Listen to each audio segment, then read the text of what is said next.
This is Atomic Biscuits, and I'm your host, BACFA.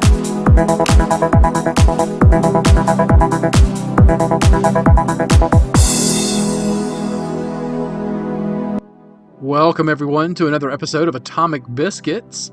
This is BACFA. Let's start out at redstate.com. Annual inflation rate hits 4-year low. Groceries have biggest decline in 5 years. This is by Strive. The annual inflation rate eased to 2.3% in April, the lowest since February 2021, showing that Joe Biden's attempted destruction of the United States economy can be reversed.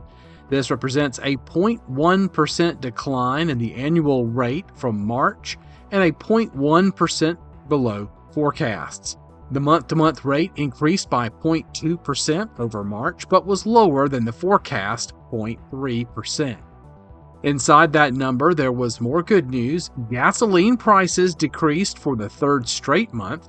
At home, food fell by 0.4% or twice the rate of inflation. Eggs were down 17.7% since March, while pork and beef ran at or slightly behind inflation. Overall, grocery prices had their largest decline in nearly 5 years.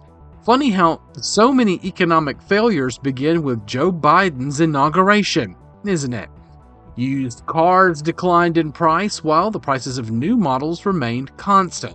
Last week, the New York Times humorously foreshadowed this report, if you aren't a TDS-infected drone, in an article headlined, "Recession warnings are everywhere, except in the data." Evidence for the economic impact of President Trump's trade wars is everywhere, except for the most part in economic data itself. Consumer spending hasn't fallen, layoffs haven't risen, businesses haven't stopped investing in equipment or buying supplies. Ooh. As we've reported, not only is inflation down, but the number of jobs created is up. In fact, banking and investment powerhouse JP Morgan has just withdrawn its prediction of recession. This is not to say the mainstream media have given up on forecasting a recession. They haven't. But I think we're in uncharted economic waters.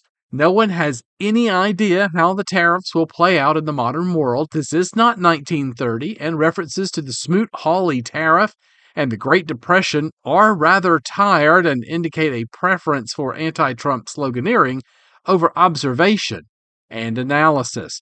Should this good news continue, Trump will enter next year in a strong position to expand GOP caucuses in the Senate and the House. Again, that's over at redstate.com. There were quite a few stories about immigration this week across the globe. A couple here in the States that made some splashy headlines. This one from Breitbart.com.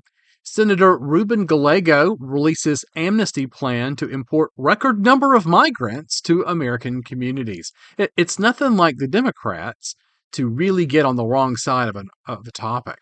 Senator Ruben Gallego, Democrat from Arizona, released an amnesty plan for illegal aliens living in the United States, which also includes record increases to legal immigration levels, a move that would bring a historic number of migrants to American communities. Gallego, pitching himself as a moderate from a border state, released the plan, which trades record levels of immigration for more border wall construction, prioritizing criminal illegal aliens for deportation, and a promise to impose E-Verify, the program that has employers screen potential employees to ensure they are legally allowed to work in the United States. Among the most consequential proposals of Gallego's plan is a provision that would boost key visa and green card caps by increasing the allotment of visas and green cards awarded to foreign nationals each year. Already more than 1 million legal immigrants arrive in the United States, immigration levels that are historically high and compared to the rest of the developed world, above average. The plan also promises to remove arbitrary per-country caps.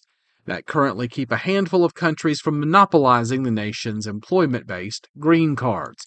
Eliminating per-country caps would almost certainly allow India and China to effectively receive the overwhelming majority of such green cards for years. Gallego's other proposals to increase legal immigration levels include boosting refugee resettlement, making it easier for foreign nationals to work in the United States, and creating a swath of new visa categories to bring more immigrants to the United States to hold American jobs. Meanwhile, Gallego's plan would give amnesty to potentially millions of illegal aliens who previously qualified or are enrolled in the Deferred Action for Childhood Arrivals (DACA) program, as well as illegal aliens who are married to American citizens. At the southern border, Gallego's plan would require the construction of migrant processing centers while funneling border crossers to ports of entry, a scheme previously deployed by former President Joe Biden. Gallego's plan, in some respects, mimics those proposed by FWD.US, a front for tech and business investors seeking to increase immigration levels, and the United States Chamber of Commerce, which represents the nation's largest multinational corporations. Americans have repeatedly told pollsters they want less immigration, as the foreign-born population has hit a record nearly 52 million, boosting the total U.S. population to more than 340 million. That's by John Binder over at Breitbart.com. Bob Hogue wrote this for RedState.com. Cleaning house. Tulsi Gabbard fires anti-Trump deep state officials who were politicizing intelligence. Former Hawaii representative and current director of national intelligence Tulsi Gabbard, who left the Democrat Party in October 24 to become a Republican and join the Trump train, continues to make her mark as she, on Tuesday, fired the top officials leading the National Intelligence Council because she alleges they are fierce Dem partisans. Whistleblowers describe the officials as radically opposed to Trump, who go out of their way to block his agenda. That inset reads here, Gabbard fired Mike Collins, who was serving as the acting chair of the National Intelligence Council, and his deputy, Maria Langen-Rieckhoff. Tuesday, senior intelligence officials told Fox News Digital. They reached out to Langen-Rieckhoff for comment and did not immediately hear back and couldn't immediately find contact information for Collins. Collins also has whistleblower complaints against him for political bias and deliberately undermining the incoming Trump administration, officials said. They added that Collins was closely associated with Michael Morell, the former deputy director of the CIA, who worked to write a public letter in 2020 claiming that Hunter Biden's laptop had all the classic earmarks of a Russian information operation, and to get signatures from top Senate intelligence officials. One of the officials is a big proponent of diversity, equity, and inclusion, DEI, the divisive ideology that Trump has promised to get out of the federal government. As for Langen-Rieckhoff, officials said she has been a key advocate for diversity, equity, and inclusion initiatives and is someone who whistleblowers allege is radically opposed to Trump. The DNI is also making a structural move to ensure she can keep a close eye on intelligence staff. Gabbard is moving the National Intelligence Council from the CIA to the Office of the Director of National Intelligence to directly hold accountable any improper action and politicization of intelligence, Fox News Digital learned. Many intel community leakers are career bureaucrats who are entrenched in Washington politics, officials said. It takes time to weed them out and fire them, one official told Fox, adding that plans to eliminate non-essential offices within ODNI that we know are housing deep state leakers are underway. This is what we voted for. Keep cleaning out the swamp, Team Trump, and force the intelligence community to focus more on keeping us safe and less on their pet social justice warrior campaigns. Again, that's Bob Hogue over at RedState.com. Now, speaking of CIA and deep state, I think that if you scratch around under the surface a little bit, you'll find that this fellow has an interesting background. And his family has an interesting background. And the fact that he is, I don't know if you could call him photogenic, but you can tell, right? He's being groomed to be your next CNN anchor. David Hogg pushes back against move to oust him from the Democrat vice chair role. This is over at OANN.com, One America News, and is by James Myers. Democrat National Committee, the DNC, Vice Chair David Hogg has criticized the Credentials Committee decision to escalate a challenge to his position, calling it a misguided move amid ongoing internal party tensions. While this vote was based on how the DNC conducted its officers' elections, which I had nothing to do with, it is also impossible to ignore the broader context of my work to reform the party, which loomed large over this vote, Hogg said on Monday. He went on to say that the Democrat Party is asleep at the wheel and further claimed that the United States is currently in a state of crisis. I ran to be DNC vice chair to help make the Democrat Party better, not to defend an indefensible status quo that has caused voters in almost every demographic group to move away from us. The DNC has pledged to remove me, and this vote has provided an avenue to fast-track that effort, Hogg stated. I think it's interesting he would use the word crisis, as he was accused of being a crisis actor multiple times during a shooting incident which made him famous. This comes after Kaylin Free, a Democrat Party activist, submitted a complaint following the DNC's February 1st officer elections in which Malcolm Kenyatta and Hogg were both elected vice chairs. Free claimed in her complaint that the DNC's method violated the charter's provision and procedures as well as discriminated against 3 women of color candidates. I am disappointed to learn that before I became chair, there was a procedural error in the February vice chair elections. The Credentials Committee has issued their recommendation, and I trust that the DNC members will carefully review the committee's resolution and resolve this matter fairly, DNC Chairman Ken Martin said in a statement following the Credentials vote. On Monday, the Credentials Committee found that the February 1st election did in fact violate parliamentary procedure. Soon after, they voted to recommend that the DNC hold a new election for the 2 vice chair roles that are currently held by Hogg and Kenyatta. As a result, the entire DNC now has an opportunity to vote, and if approved, it means that they will hold another re-election. According to the DNC, one of the vice chair positions could be filled by a male and the other one could potentially be filled by a female. However, it's unclear whether they meant a biological man or a biological woman, as Democrats typically hold issue with those labels. If the DNC decides to go through with another vote, the only candidates eligible for the 3rd ballot during the February 1st election would be allowed to be considered, which includes Kenyatta, Hogg, Free, Gianna Rapace, and Shasti Conrad. The lawsuit also comes prior to Hogg pledging to donate $20 million through his political action committee, Leaders We Deserve, challenging older Democrats in liberal districts. Nevertheless, Hogg is still labeling the DNC's vote an expedited plan to remove him as vice chair. On the other hand, DNC officials claim the procedural vote is not meant to attack Hogg in any way personally. This is not about David Hogg, despite what he's saying. It is gender balance. It's in the rules that the officers need to be balanced between men and women. The full DNC now gets to vote again. If they like what Hogg is doing, then that's great and he'll be reelected. It was disingenuous to not reveal his intentions the first time before they voted. While it has nothing to do with him, it's an elected position, so now we'll find out if the party supports it or not, which they very well may. A former DNC official told Fox. Additionally, another DNC official said in a statement that either Hogg is wrong and misled members or they think he's doing the right thing. Either way, it'll be settled, and he can't complain. A revote is not forcing him out. There are other ways to do that if they choose to. Kenyatta has also noted on multiple social media posts that any reporter covering this as party retribution against David is full of shit.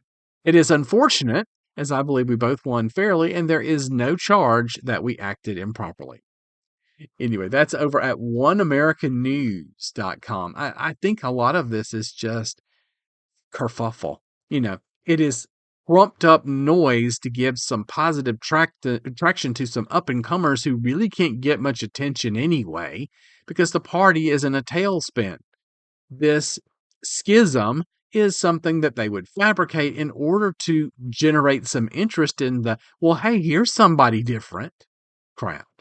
We'll have to just keep an eye on Mr. Hogg and his political action committee background. SarahACarter.com, SarACarter.com, had this story. Pope Leo XIV's brother says new pontiff is not woke and will lead church as a centrist. In a candid interview airing Monday on Piers Morgan Uncensored, Louis Prevost, brother of the newly elected Pope Leo XIV, offered insights into the new pontiff's ideology and leadership style, emphasizing that he is neither woke nor radically liberal, but a centrist rooted in tradition and canon law. When asked by host Piers Morgan whether he believed the Pope would be a very liberal Pope, Prevost firmly rejected the idea. No, I do not, he responded. I don't think he's going to roll back the changes that Francis made. I think he's going to, here we are, let's continue down this path now. Prevost went on to describe his brother as someone who avoids political extremes and prefers a balanced approach. I don't see my brother. When we were growing up, he wasn't like super political. He's not left. He's not right. He looks at the whole scene, takes information from both sides, and somehow finds a way to go down the middle and not ruffle too many feathers. Pope Leo XIV, who ascended to the papacy following the death of Pope Francis, is expected to maintain the trajectory set by his predecessor without veering sharply in any ideological direction. According to Prevost, the Pope's grounding in church doctrine will be central to his leadership. As far as church law goes, he's very well versed in canon law, church law theory, religious theories, theology, he said. He's a big believer in canon law, which is basically, but that's the church, right? How the church behaves. So I don't see him pulling in tighter than what Francis has done, but he'll maintain that. Pressed further on whether Pope Leo XIV could be described as woke, Prevost responded, I don't know that I'd even go that far to say he's woke. He's probably much more liberal than I am, but that's us. And again, that's his position as a priest in the church, as part of the clergy. Prevost's comments come amid global speculation about the direction of the Catholic Church and how it will take what direction it will take under the new leader. The jury is still out in my mind about who this guy is and what his purpose will be. The fact that an American came out of the smoke seems to indicate some sort of change. The question is exactly what does it mean? And did it have anything to do with the geopolitics of today? Should that be part of the selection? How will the day-to-day function change? The liturgy, will that change? Will there be a rollback? I had heard that there was going to be some change in the way that Mass is given based on localization of the language to help people participate in ways that they can understand. Is that a good thing? Is that a bad thing? And how do the scandals of the past feed into where the church will go in the future? I think that there's a lot of anger still bubbling under. I think there's a lot of schism all around. There's a lot of difference between how the church operates in different locations and what it's willing to compromise. I think that's been the biggest complaint that I see is like the Catholic Church as it, if you can call it, exists in China. It includes putting party leaders instead of Jesus on the walls. I'm not sure that the idea of let's bring something of ourselves and marry it with the local tradition equals truth. I don't know that that makes a whole lot of sense in modern contexts. Maybe in early days when missionaries were trying to build trust with locals that they were assigned to go see and convert, that somehow saying, hey, you have this belief and it's similar to our belief, and let me tell you what the truth of the matter is. But in the end, we wind up with some sort of pollution between the two. There's no purity in either belief.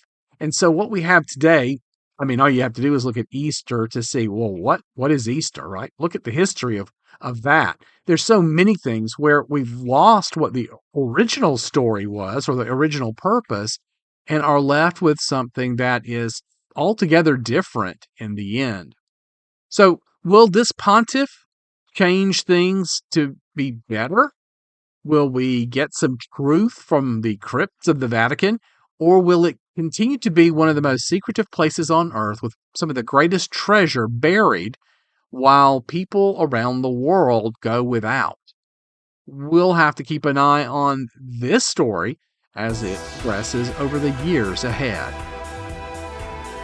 Nolte was writing this week, Jake Tapper still pretending he wasn't Biden's cover-upper-in-chief. John Nolte.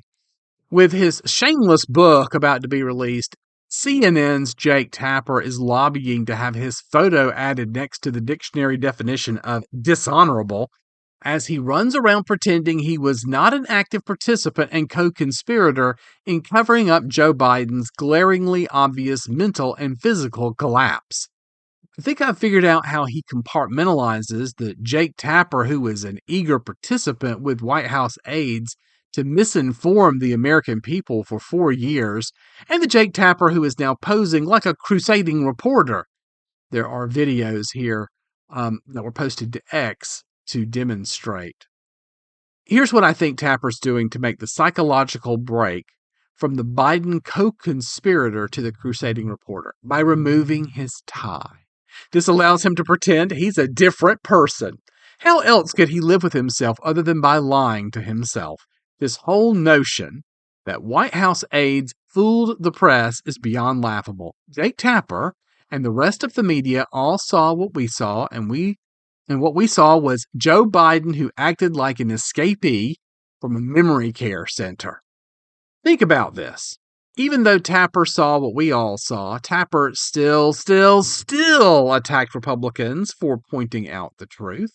Tapper still pretended straight through to 2024 that Biden was just fine. It's just a stutter. It's just a weak gait. He's parroting White House talking points knowing full well he's deceiving his minuscule audience. He's whoring out his credibility in service to the cause. Biden spent 4 years falling, losing his train of thought, and wandering around like an over-medicated mental patient. Tapper wants us to believe his and the rest of the regime media's only sin was believing the White House.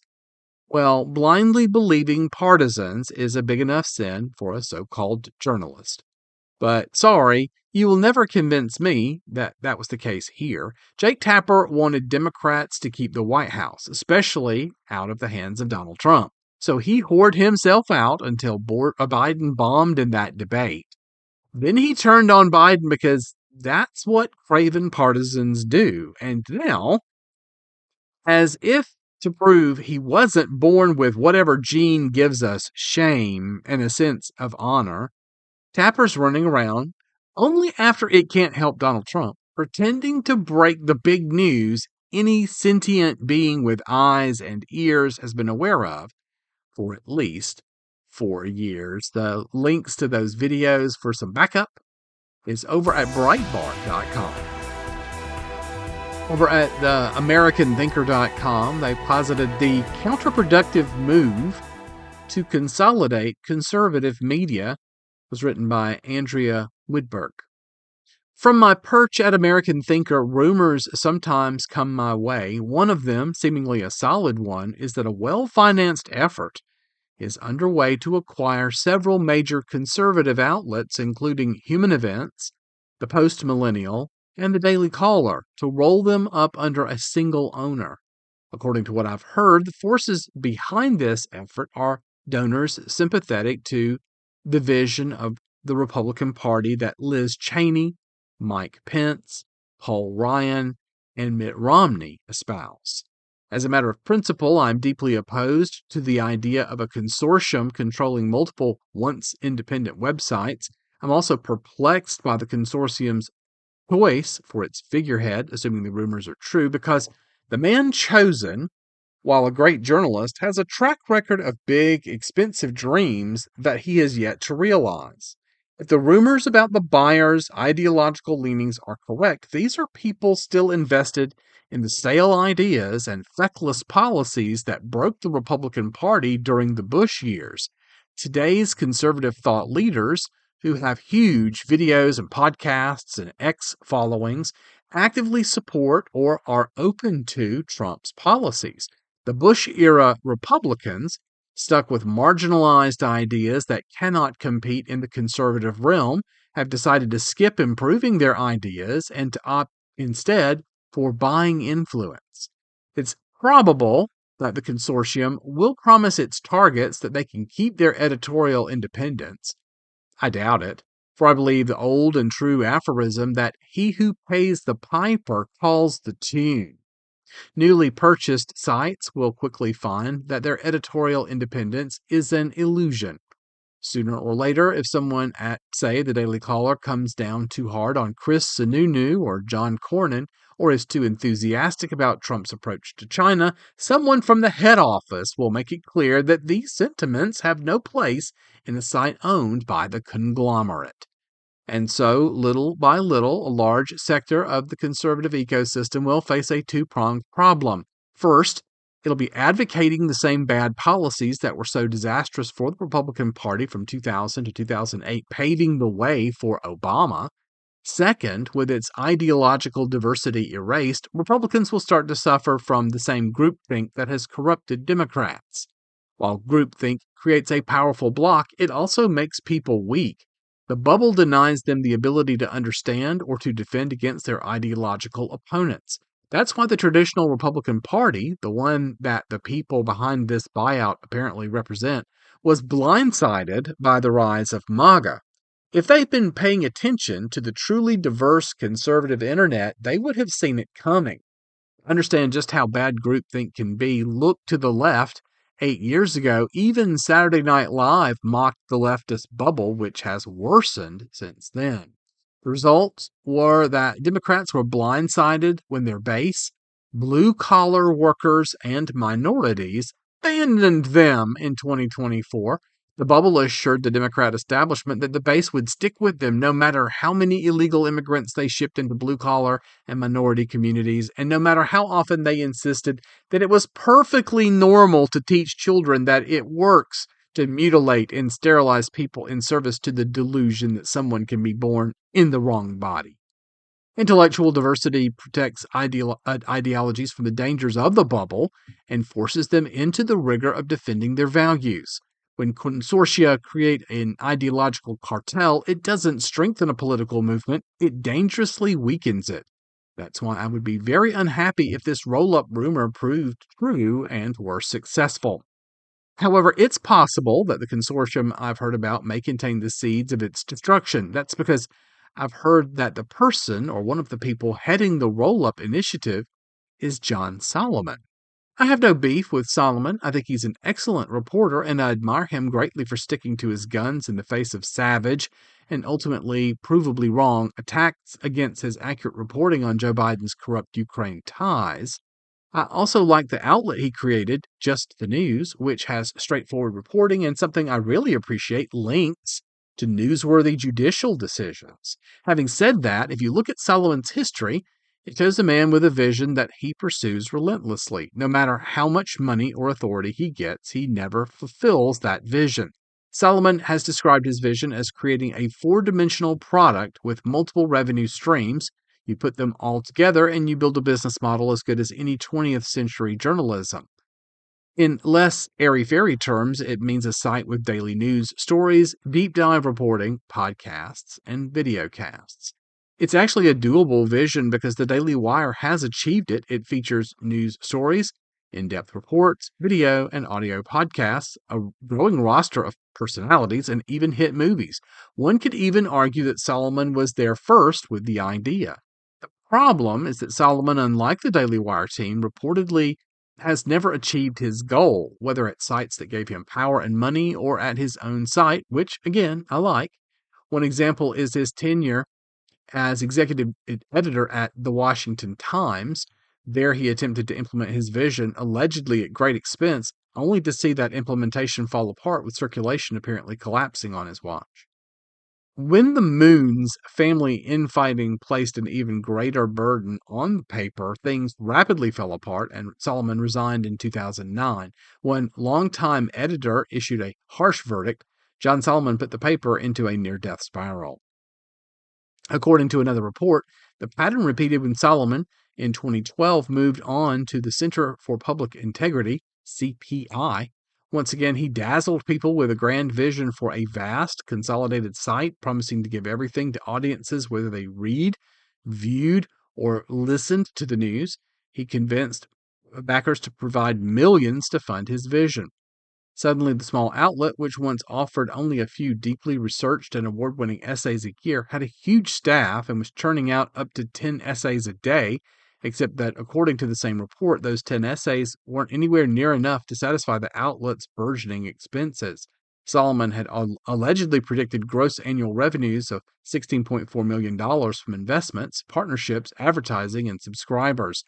What actually happened was that CPI almost failed. Instead of $16.4 million coming in, Solomon left it $2 million in debt. From there, Solomon moved on to Circa, where he was allegedly given a $9 million operating budget through the Sinclair Broadcast Group. Solomon left Circa in less than 2 years, and nobody even remembers Circa now. Today, while Just the News is a solid site, it's not a star in the conservative firmament. Again, I admire John Solomon as an investigator, a writer, and a courageous man.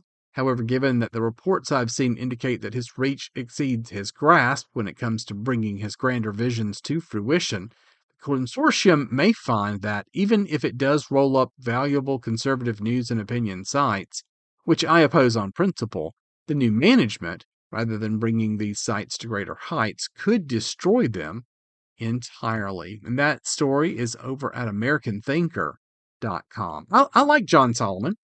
I think he and Sarah Carter were privy to some pretty good stuff that put them in the crosshairs during Crossfire Hurricane and that era. They have held the line and they have done some things that others weren't willing to do, and others would probably fold and just go away. I don't know if this particular piece makes a lot of sense. John Solomon, I can't imagine, is going to toe the line for the quote-unquote classic Republican Party from the Bush era. I think there may be more subterfuge here than what is described. I think John Solomon might just have a way of turning this sow's ear into something really great, or maybe the whole point is to go after controlled opposition and shut it down. We'll just have to keep an eye out on that story as well.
let's have a look at dailysignal.com.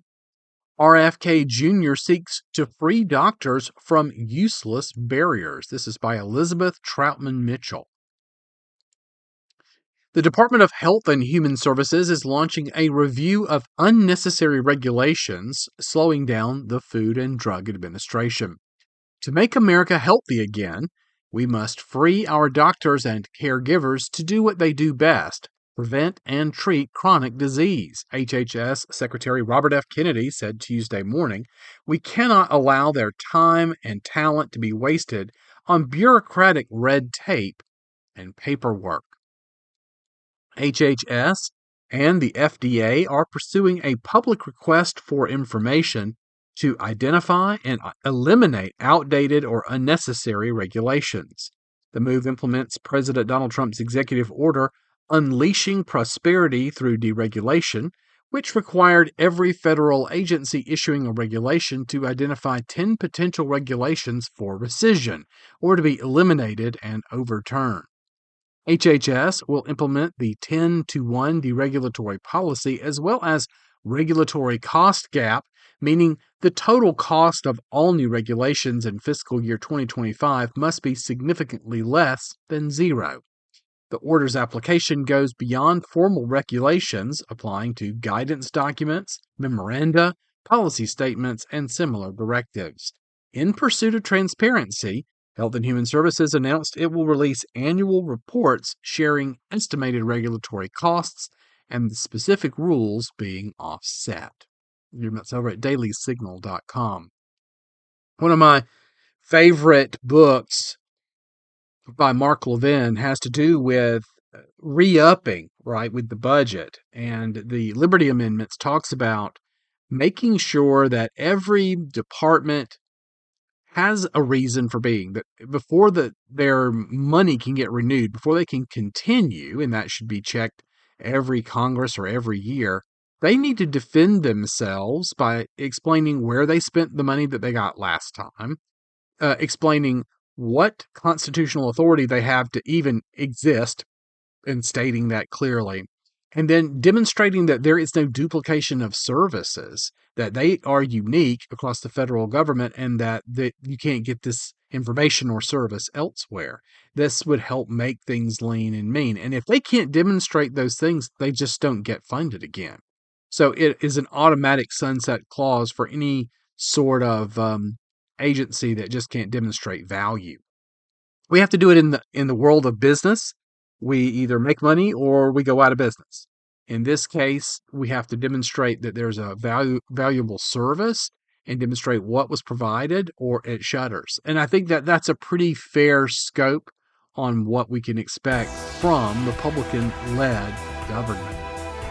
Not sure how many shows I could do without hitting at least one Ars Technica article. Google introduces advanced protection mode for its most at-risk Android users. A single flip of a settings button enables a host of defenses against hacking. This is by Dan Gooden. Google's adding a new security setting to Android to provide an extra layer of resistance against attacks that infect devices, tap calls traveling through insecure carrier networks, and deliver scams through messaging services. On Tuesday, the company unveiled the Advanced Protection Mode, most of which will be rolled out in the upcoming release of Android 16. The setting comes as mercenary malware sold by NSO Group, and a cottage industry of other exploit sellers continues to thrive. These players provide attacks as a service through end-to-end platforms that exploit zero-day vulnerabilities on targeted devices, infect them with advanced spyware, and then capture contacts, message histories, locations, and other sensitive information. Over the past decade, phones running fully updated versions of Android and iOS have routinely been hacked through these services. Advanced Protection is Google's latest answer to this type of attack. By flipping a single button in a device settings, users can enable a host of protections that can thwart some of the most common techniques used in sophisticated attacks. In some cases, the protections hamper performance and capabilities of the device, so Google is recommending the new mode mainly for journalists, elected officials, and other groups who are most often targeted or have the most to lose when infected. With the release of Android 16, users who choose to activate advanced protection will gain immediate access to a suite of enhanced security features, Google's product manager for Android security, Il-Sung Lee, wrote. Additional advanced protection features like intrusion logging, USB protection, the option to disable auto reconnect to insecure networks, and integration with scam detection for phone by Google will become available later this year. Activating advanced protection enables a host of existing and new security features that take a defense-in-depth approach to locking down phones when in high-risk environments such as border crossings, when targeted by repressive governments, or when connected to older carrier networks that lack modern-day anti-snooping defenses. The feature includes the inability to connect to 2G networks, which lack encryption protections preventing over-the-air monitoring of voice and text messaging communications, no automatic connections to insecure Wi-Fi networks, such as those using WEP or no encryption at all, the enabling of the memory tagging extension, a relatively new form of memory management that's designed to provide an extra layer of protection against use after free exploits and other memory corruption attacks. Automatically locking when offline for extended periods, automatically powering down a device when locked for prolonged periods to make user data unreadable without a fresh unlock, intrusion logging that writes system events to a fortified region of the phone for use in detecting and diagnosing successful or attempted hacks. JavaScript protections that shut down Android's JavaScript optimizer, a feature that can be abused in certain types of exploits. In some respects, advanced protection is the Android equivalent of the lockdown mode Apple built into iOS in 2022. The main idea in both is to reduce the surface area attackers and hackers can exploit by turning off non-essential components that are the most susceptible to hacking. In many cases, running iOS in lockdown mode is indistinguishable from normal mode. Advanced protection is likely to behave the same way. That's over at arstechnica.com. I wanted to close out the show this week with this story from brownstone.org by Gigi Foster called The Manipulator's Playbook. Every 4 years when I was growing up in the U.S., my mother and father would go to the polling booths and cancel each other out. They'd come home and say as much with a smirk. Then they'd clink their glasses and have cocktail hour together and enjoy the end of another day of married life in each other's arms. Mom was a lifelong Democrat and Dad a lifelong Republican. Back then, people firmly positioned on opposing sides of politics could talk to one another and even apparently marry each other and produce kids. Do you think that is common today? The cancellation my parents joked about 30 years ago has today become no laughing matter. Diversity is one of humanity's greatest gifts. Despite outward appearances, the person right next to us typically does not share exactly the same beliefs, perspectives, or assumptions that we hold. Look at that person now, being aware of this reality. Shock, horror. You're not sitting next to a mental clone of yourself. Well, thank God for that, some of you may be saying. How boring would the world be if no one we met could teach us anything new? I've grown all my life, as have you, by being exposed to new and different ideas, methods, and mindsets. At a societal level, all growth and quality of life ultimately comes from innovation. Innovation, in turn, can be seen as the manifested potential of diversity, the discovery of an idea or an approach that's different from what is circulating in the mainstream. This is one of the crowning lessons of my home discipline of economics. Yet individual and societal access to the potent and progressive power of diversity of thought was acutely damaged during the COVID era. This damage was done by the mainstreaming, by politicians, bureaucracies, large companies, the media, whole professions, academic disciplines, and even families, of a single accepted view on many COVID topics. On the subjects of lockdowns, masks, and vaccines, it was made very clear by those in authority that one way was correct and alternatives were wrong. Not only were other views wrong, but anyone who challenged the mainstream view on lockdowns, masking, or especially mass COVID vaccination was labeled as a danger to public health, a tinfoil hat wearing conspiracy theorist wedded to wacko, fringe ideas. Probably a prepper, or a cooker, maybe a religious nut job, almost surely a far right adherent, and probably racist to boot. In short, there was denigration, gaslighting, and suppression of dissenting. That is, diverse voices on those topics, with this suppression of a core societal strength done in the name of preserving the health and strength of society. That sounds ironic, but actually, it's a well worn playbook from history. This is the same trick that's been pulled in other historical tragedies, from the Cultural Revolution to the rise of the Third Reich. In the case of the Cultural Revolution, Chinese citizens were urged by those in authority to smash the four olds, referring to old habits, old customs, old culture, and old ideas, and instead to cultivate the four new, which allegedly would rejuvenate the great nation of China by accelerating the proletariat revolution after the tragic failure of the Great Leap Forward that left tens of millions dead or starving.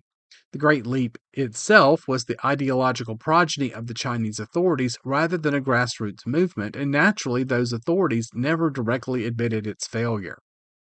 During the Cultural Revolution, Chinese citizens, weakened by the tragedy of the Great Leap, dutifully sacrificed what they and their ancestor had previously been taught for centuries to revere.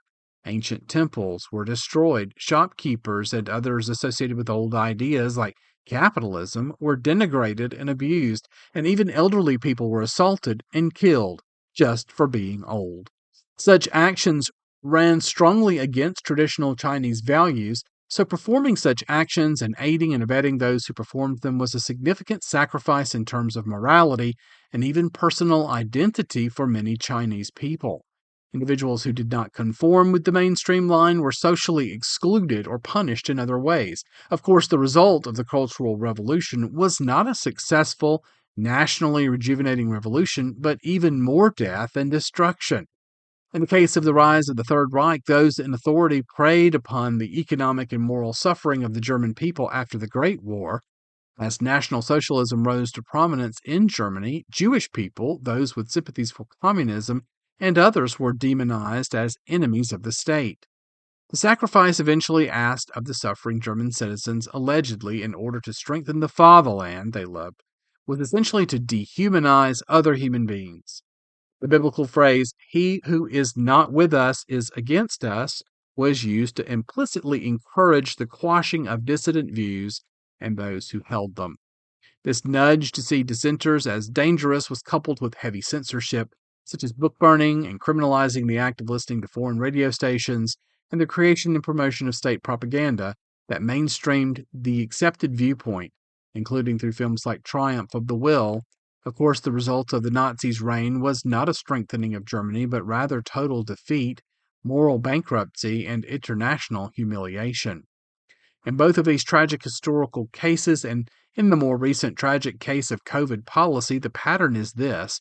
People in authority assert that the many sacrifices that they are proposing are necessary, preserve and enhance the nation, simultaneously quashing any alternative views.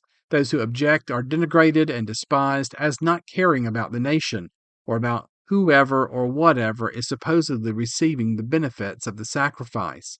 Think about how this pattern played out in the COVID era. Do you remember anyone being called a granny killer in the COVID era, or being called one yourself? I do. From March 2020 onwards, I advocated against lockdowns, seeing how costly they were to health and wealth and seeing no scientific evidence of their medical efficacy. But for years, I was insulted and denigrated in mainstream circles by those following the standard COVID policy lines. I was called a granny killer and a neoliberal Trumpkinot, death cult warrior. I received death threats and worse. People made memes about me. I don't really know what this one means, but the Harry Potter fans in the audience might. I was defamed on Twitter, even though I have never had a Twitter account. I was smeared as being anti-health and anti-saving lives, and these smears were used in attempts to get me to shut up about the costs of the lockdown policy that was being promoted in the mainstream as the only way to preserve health and save lives. Well, I didn't shut up, and 4 years on after the start of the madness, hundreds of books, academic papers, and tragic personal stories now confirm I was right. The COVID lockdowns didn't save lives, but were instead a massive human sacrifice induced by fear, politics, and money. The lockdowns did not lead to victory over COVID, but rather to a weakened nation with more debt, less societal strength and cohesion, and less health than before COVID. I've written here in detail about the massive damage inflicted on Australia and particularly Australian youth by COVID lockdowns.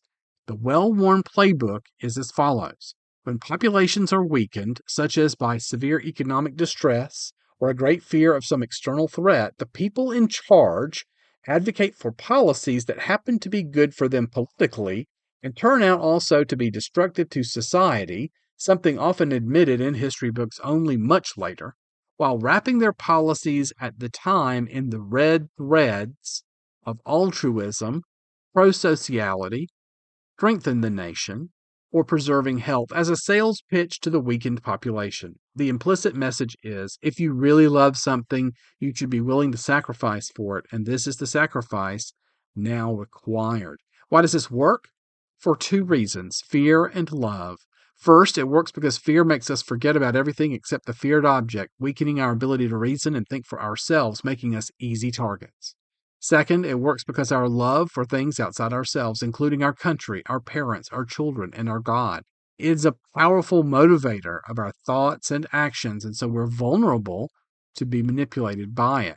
Understanding love is crucial to explaining human behavior, which is why I co-wrote a book about it over a decade ago. Love is the most important thing in the world. It's the building block of societies and the ultimate source of joy and meaning. If we're not careful, we can be manipulated by our loves when we are fooled into believing that some sacrifice is needed in order to preserve the welfare of something we love. If we can be convinced of that, then we will often willingly make the sacrifice. People's fear, combined with their pro-social connection to one another and to their society, was used during the COVID era, as it had been so many other points in history, to manipulate them into supporting policies that actually, in the long run, harmed that society. When told that we had to lock down, mask up, pull our children out of schools, and mass vaccinate against COVID, many Australians willingly went along with these enormous sacrifices because of their fear and their love.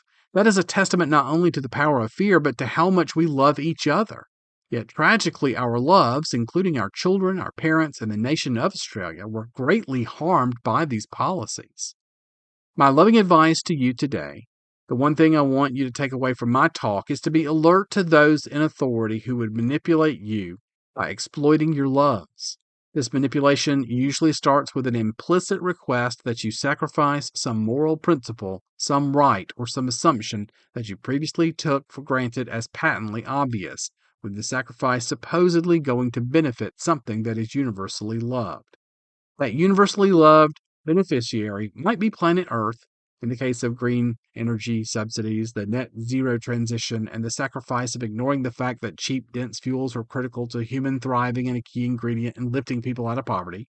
It might be people's desire to find the truth, in the case of internet censorship and denigrating some views as misinformation or disinformation, thereby ironically sacrificing the right to defend for yourself what is true. It might even be women as a group, in the case of the Me Too movement and the sacrifice of denigrating half the human race as dangerous sex predators whose toxic masculinity threatens women. In all cases, ask yourself, is the proposed sacrifice truly going to help the alleged and universally loved recipient? Would people in power directly benefit in some way from this sacrifice, politically or monetarily? Am I being manipulated by my loves into being just another nodding head, helping those in positions of authority to weaken my society? The most powerful antidote to this clear and present danger is the seeking out, preservation, and uplifting of diversity of thought. Allowing dissent holds the power to reveal false promises for what they are. How can you personally promote diversity of thought and nurture an environment in which open dissent is possible? You can promote and celebrate forums where people are allowed and encouraged to think, discuss, critically analyze, and ponder aloud together, respectfully, confidently, and joyfully, becoming closer to one another as they do, sharing their common humanity without the crutch of also sharing beliefs and perspectives. You can support alternative schools of thought, like this one called Academia Libera Mentis that has just started up in Belgium. You can be part of big dialogues about contemporary, social, economic, and political issues, dialogues that help us rebuild a society capable of discussing meaningful ideas with one another across aisles of perspective, belief, experience, and mindset. You can join a grassroots movement focused on restoring the respect that used to be embedded in Western culture for individual freedom, including expressive and academic freedom, and the scientific method using which people have horse-raced competing ideas since the Enlightenment. Initiatives like these help restore our societies by honoring our deep and powerful diversity.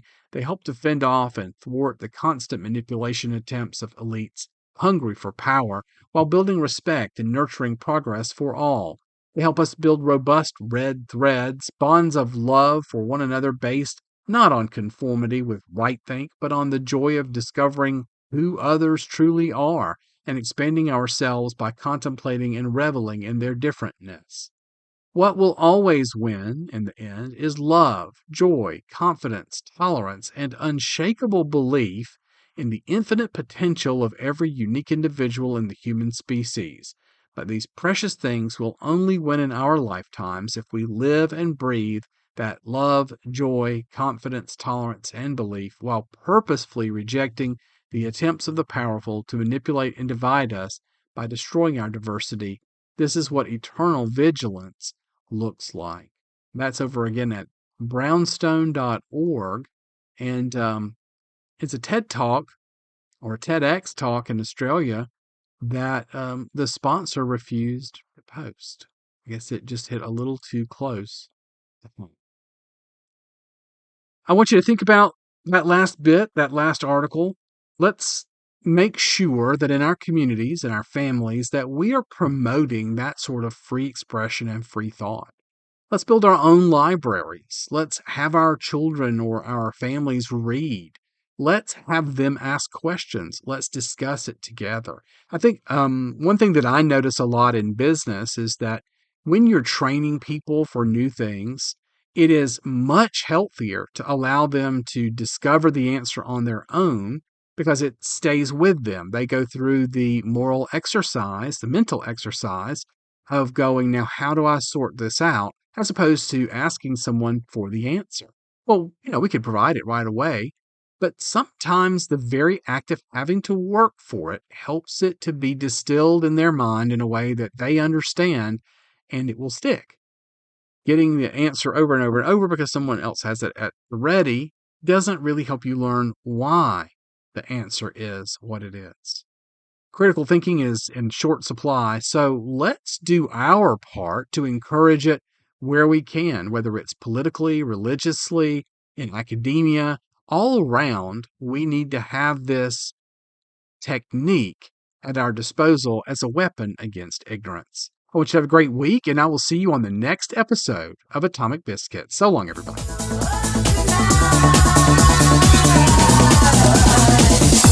Thanks for joining us for Atomic Biscuits. Tune in again next week for more news and music. Check out BACFA on Gab at BACFA, as well as Bitchute, Rumble, D-Live and Odysee. Check out LastScoutRadio.com for fun content. Listen to WBN 324 on radio stations around the world, on many streaming platforms, and World Broadcasting Network WBN 324.zil.